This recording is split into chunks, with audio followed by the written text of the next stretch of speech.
Hello friends, welcome to Gomathi's kitchen.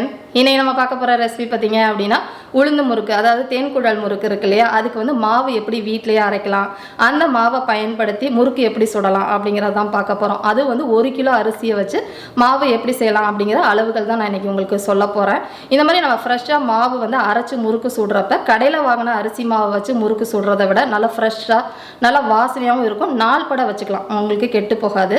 Suppose நீங்க இருக்கிற இடத்துல வந்து என்னால மில்லுல கொடுத்து அரைக்க முடியாது அப்படிங்கிற பட்சத்துல நம்ம கடையில் வாங்கின அரிசி மாவை வச்சு முறுக்கு எப்படி சுடலாம், அது வந்து 4 வகையான முறுக்கு எப்படி செய்யலாம் அப்படிங்கிறது போன வருஷமே நான் தீபாவளிக்கு வந்து போட்டிருக்கிறேன். அந்த ரெசிபியோட லிங்க் வந்தாலும் கீழே டிஸ்கிரிப்ஷனில் கொடுக்குறேன், விருப்பப்பட்டால் செக் பண்ணி பார்த்துக்கோங்க. இப்போ பார்த்தீங்கன்னா இந்த வீடியோவில் வந்து முறுக்கு மாவு அரைக்கிறது இல்லாமல் இந்த முறுக்கு மாவை பயன்படுத்தி முறுக்கு வந்து செவக்காமல் எண்ணெய் குடிக்காமல் அதே மாதிரி நல்லா மொறுமொறுப்பாக இருக்கிறது எப்படி அப்படிங்கிறது வந்து டீட்டெயில்டாக நான் இந்த வீடியோ எடுத்திருக்கிறேன். ஸோ வீடியோவை ஸ்கிப் பண்ணாமல் பாருங்கள். இப்போ வாங்க முறுக்கு மாவும் முறுக்கும் எப்படி சுடலாங்கிறத பார்க்கலாம். இப்போ முறுக்கு சுடுறதுக்கு முறுக்கு மாவு அரிசியிலேருந்து நான் உங்களுக்கு அளவு சொல்கிறேன். அதுக்கு நான் முதல்ல எடுத்துருக்கிறதுன்னு பார்த்தீங்கன்னா மாவு பச்சரிசி கடையில் வாங்கினதை எடுத்துருக்கிறேன். மாவு பச்சரிசினா தான் நான் இப்போ சொல்கிற அளவு உங்களுக்கு சரியாக இருக்கும். 1 கிலோ அளவுக்கு மாவு பச்சரிசியை வாங்கி நல்லா ஒரு 2 தடவை கழுவி தண்ணியெல்லாம் வடிச்சிட்டு வெயிலில் நல்லா ஒரு 10 மணி நேரம் காய வச்சுருங்க. நல்லா வந்து எடுத்து பார்த்தீங்க அப்படின்னா அந்த ஈரப்பதம் வந்து அரிசியில் இருக்கக்கூடாது, அந்த அளவுக்கு காஞ்சிருக்கணும். சில பேர் இந்த மாதிரி செய்வாங்க. அப்படி இல்லைன்னா சில பேர் பார்த்தீங்கன்னா வெள்ளை துணியில் அரிசியை கொட்டி நல்லா தொடச்சிட்டு அரைக்க கொடுத்துட்றான். உங்களுக்கு எது விருப்பமோ செஞ்சுக்கலாம். இப்போ இந்த 1 கிலோ அரிசி வந்து மெஷரிங் கப்பில் உங்களுக்கு சொல்லணும் அப்படின்னா மெஷரிங் கப்பில் ஃப்ளாட்டாக இருக்கணும், குவிச்சல்னால் ஃப்ளாட்டாக இருக்கிறது 5 கப் அளவுக்கு இருக்கிறேன். 5 கப்புங்கிறது 1 கிலோ அளவுக்கு இருக்கும். மித்த சாமான்கள் பார்த்தீங்க அப்படின்னா உருட்டு உளுத்தம் பருப்பு 1/4 கிலோ அளவுக்கு எடுத்துருக்கிறேன். தோல் இல்லாத பருப்பு தான் எடுத்துக்கணும். இதோட அளவு மெஷரிங் கப்பில் பார்த்தீங்க அப்படின்னா ஒரு 1.25 கப் அளவுக்கு இருக்கும். அதாவது 1 கப்பு ஃப்ளாட்டாக அளந்ததும் இன்னொரு 1/4 கப் அளவுக்கு சேர்த்திங்க அப்படின்னா 1.25 கப்பு 1/4 கிலோ அளவுக்கு இருக்கும். இப்போ இதை வந்து நல்லா வாசனை வர அளவுக்கு வறுத்துக்கணும். மித்த சாமான்கள்லாம் பார்த்துட்டு நம்ம எப்படி வறுக்கணும் அப்படிங்கிறத பார்க்கலாம். இப்போ அடுத்ததுன்னு பார்த்தீங்கன்னா பொட்டுக்கடலை போடாமலையும் செய்யலாம், ரொம்ப நல்லாயிருக்கும். பட் போட்டு செய்கிறப்ப நல்லா முறுக்கு வந்து அவங்களுக்கு பொறுன்னு இருக்கும். இதோட அளவுன்னு பார்த்தீங்க அப்படின்னா ஒரு 75 கிராம் அளவுக்கு பொட்டுக்கடலை எடுத்துருக்கிறேன். ரொம்ப அதிகமாகவும் பொட்டுக்கடலை சேர்த்துடக்கூடாது, ரொம்ப வந்து பொறுன்னு ஆக ஆரம்பிச்சிடும். இதோட அளவு மெஷரிங் கப்பில் உங்களுக்கு சொல்லணும் அப்படின்னா 3/4 கப் அளவுக்கு பொட்டுக்கடலை எடுத்துருக்கிறேன். இதை வறுக்கணுமோ இல்லை கழுவணும்னு அவசியம் இல்லை, அரைக்கிறதோடய சேர்த்து போட்டு அரைச்சிக்கலாம். இப்போ வந்து உளுந்து வறுக்கிறதுக்கு நல்லா கனமான பாத்திரமாக ஒன்று எடுத்து சூடு பண்ணிக்கோங்க. இப்போ இதில் வந்து பாதியாக போட்டு வறுத்துக்கலாம். ஏன்னா வந்து உளுந்து அதிகமாக இருக்குது, அதனால் மிதமான தீயில நல்லா வாசனை வர அளவுக்கு வறுத்துக்கணும்.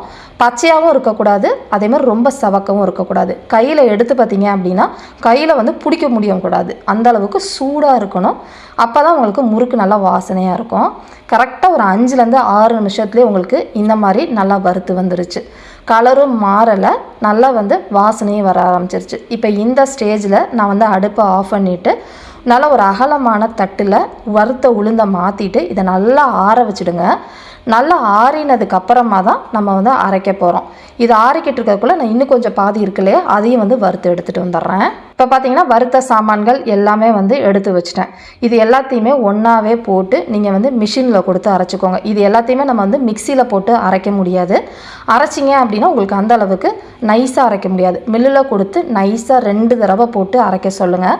அரைக்க போகிறதுக்கு முன்னாடி 1 கிலோ எக்ஸ்ட்ரா அரிசியை கொடுத்துட்டு அரைக்க சொல்லுங்கள். ஏன்னா நம்ம அரைக்க போகிற அந்த மிஷினில் ஏற்கனவே கடலை மாவோ அப்படி இல்லைன்னா கோதுமை மாவோ அரைச்சிருந்தாங்கன்னா உங்களுக்கு வந்து அந்த முறுக்கு நம்ம சுடுறப்ப அந்த வாசனை வந்து அடிக்க ஆரம்பிச்சிடும், இல்லைன்னா முறுக்கு வந்து செவக்க ஆரம்பிச்சிடும். அதனால் அந்த மாதிரி 1 கிலோ அரைச்சிட்டு நம்ம மற்ற யூஸுக்கு எதுக்காவது அந்த அரிசி மாவை யூஸ் பண்ணிக்கலாம், அதுக்காக தான் சொல்கிறேன். இப்போ முறுக்கு மாவு வந்து என்னால் வந்து இங்கே மிக்சியில் அரைக்க முடியாது. எனக்கு வந்து பார்த்திங்கன்னா ஊர்லேயே வந்து மில்லில் கொடுத்து அரைச்சிட்டு நான் உங்களுக்கு சொன்ன அளவுக்கு கிட்டத்தட்ட ஒரு 1 கிலோ 400 கிராம் அளவுக்கு அரைச்சதுக்கப்புறம் மாவாவே எனக்கு அனுப்பிச்சி வச்சுட்டாங்க. இப்போ இந்த மாவை பயன்படுத்தி தான் முறுக்கு சுட போகிறேன். முறுக்கு மாவு அரைச்சிட்டு வரப்போ பார்த்தீங்க அப்படின்னா மில்லுலேருந்து வீட்டுக்கு வருவீங்களே, அப்போ வந்து டைட்டாக வந்து மூடி போட்டு எடுத்துகிட்டு வராதிங்க. அப்போ வந்து மாவு வந்து வேத்து தண்ணி ஆகிடும். அதனால் வந்து லைட்டாக வந்து திறந்து வச்சு வீட்டில் வந்ததுக்கப்புறமா அதை வந்து ஒரு பேப்பர்லையோ இல்லை ஒரு துணியிலையோ போட்டு நல்லா ஆற வச்சுடுங்க. ஆறினதுக்கப்புறமா அதை வந்து சலிச்சுக்கணும். ஏன்னா அதில் வந்து ஒரு சில குருணை இருக்கும், சிலது வந்து பார்த்திங்கன்னா அப்படியே கட்டி கட்டியாக இருந்திருக்கும். அந்த இதெல்லாம் இல்லாமல் சலிச்சு வச்சுக்கிட்டோம் அப்படின்னா நமக்கு வந்து முறுக்கு வந்து வெடிக்காமல் இருக்கும். அதுக்காக தான் சொல்கிறேன். அந்த இது காஞ்சதுக்கப்புறமா இந்த மாதிரி ஒரு டப்பாலையோ இல்லை ஒரு சம்பளத்துலையோ போட்டு நீங்கள் வெளியில் வச்சுக்கிட்டீங்க 3 மாதம் வரைக்கும் அந்த மாவு வந்து உங்களுக்கு கெட்டு போகாது. வேணுங்கிறப்ப கொஞ்சமாக முறுக்கு மாவு எடுத்து நம்ம முறுக்கு ஃப்ரெஷ்ஷாக வந்து சுட்டு சாப்பிட்டுக்கலாம். இப்போ நான் பண்ண போகிறதுன்னு பார்த்தீங்கன்னா அனுப்பின மாவுலேருந்து பாதி அளவு மாவை வச்சு தான் உங்களுக்கு மெஷர்மெண்ட்டு காட்ட போகிறேன். நீங்கள் ஒட்டுமொத்த மாவையும் ஒன்றாவே பிசைஞ்சு நீங்கள் முறுக்கு சுட்டிங்க அப்படின்னா நேரம் ஆக அதாவது நம்ம கடைசியாக ஆக பார்த்தீங்க அப்படின்னா அந்த மாவு வந்து புளிச்சுக்கும். புளிச்சதுக்கப்புறம் மாவு வந்து செவக்க ஆரம்பிச்சிடும் முறுக்கா வரப்போ. அதனால் இப்போ அரைச்ச மாவை வந்து 2ஆவோ 3ஆவோ பிரிச்சுட்டு முறுக்கு சுட்டிங்க அப்படின்னா கடைசி முறுக்கு வரைக்கும் உங்களுக்கு ஒரே மாதிரி கலரில் சூப்பராக இருக்கும். இப்போ நான் சொல்ல போகிறது பாதி அளவு மாவு, அதாவது 1 கிலோ 400 கிராம் இருக்குன்னு சொன்னேன் இல்லையா, அதில் பாதி அளவு மெஷரிங் கப்பில் 5 கப் அளவு வச்சு நான் உங்களுக்கு சொல்கிறேன். நீங்கள் மொத்தமாக செய்கிறப்ப அடுத்த பேட்சுக்கும் இதே அளவு போட்டு முறுக்கு சுட்டிங்க அப்படின்னா சரியாக இருக்கும். வேணும்னா கம்மி பண்ணுறப்ப அதை அப்படியே பாதியாக குறைச்சிக்கோங்க. இப்போ வாங்க முறுக்கு சுடலாம். இப்போ அரைச்ச மாவு நான் ஏற்கனவே சொன்ன மாதிரி பாதி அளவுக்கு மட்டும் எடுத்து இப்போ முறுக்கு சுட்டு காட்ட போகிறேன்.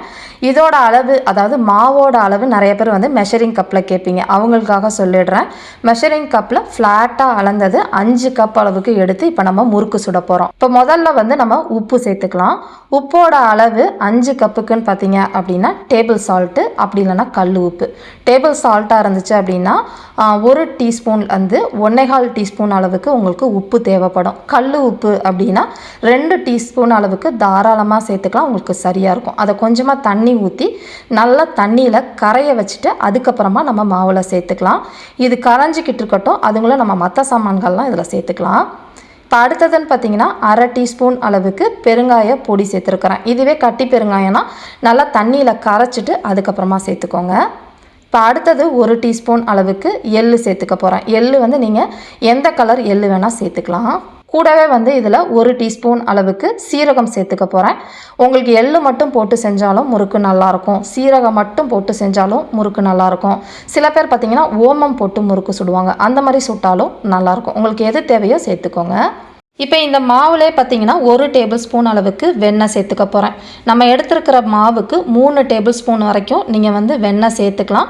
எனக்கு வந்து கொஞ்சம் வந்து முறுக்கு பொறுன்னு இல்லாமல் கொஞ்சம் ஹார்டாக இருந்தால் பிடிக்கும்.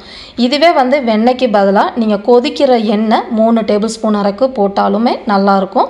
நீங்கள் எது வேணுமோ அதுக்கேற்ற மாதிரி சேர்த்துக்கோங்க. அதிகமாக போட்டுட்டீங்க அப்படின்னா முறுக்கு எண்ணெய் குடிக்க ஆரம்பிச்சிடும்.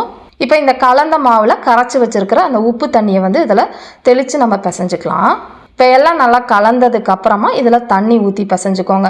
இதோட தண்ணியோட அளவுன்னு பார்த்தீங்கன்னா மெஷரிங் கப்பில் உங்களுக்கு 3 கப் அளவுக்கு நான் எடுத்த பாதி அளவுக்கு தண்ணி தேவைப்படும். அப்ராக்சிமேட்டாக சொல்கிறேன் உங்களுக்கு. இந்த மாவோட பக்குவம்னு பார்த்தீங்கன்னா நம்ம சப்பாத்தி மாவு பிசைவோம் பார்த்தீங்களா, அதாவது கையிலையும் ஒட்டக்கூடாது, ரொம்ப ஹார்டாகவும் இருக்கக்கூடாது. சாஃப்டாக இந்த அளவுக்கு மாவை வந்து பிசைஞ்சு எடுத்துக்கோங்க, உங்களுக்கு சரியாக இருக்கும். இப்போ இந்த மாவில் முறுக்குக்கு நீங்கள் வந்து கிச்சன் ப்ரெஸ்ஸில் தேன்குழல் புழிகிற இந்த தட்டு கூட யூஸ் பண்ணிக்கலாம்.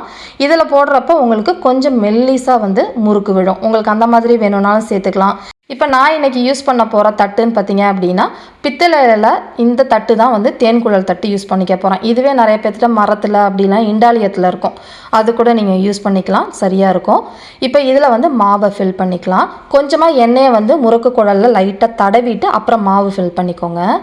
இப்போ முறுக்கு சுடுறதுக்குன்னு பார்த்தீங்கன்னா ஒரு தட்டில் லைட்டாக வந்து எண்ணெய் தடவி இருக்கிறேன், அதில் முறுக்கை பிழிஞ்சிக்கலாம்.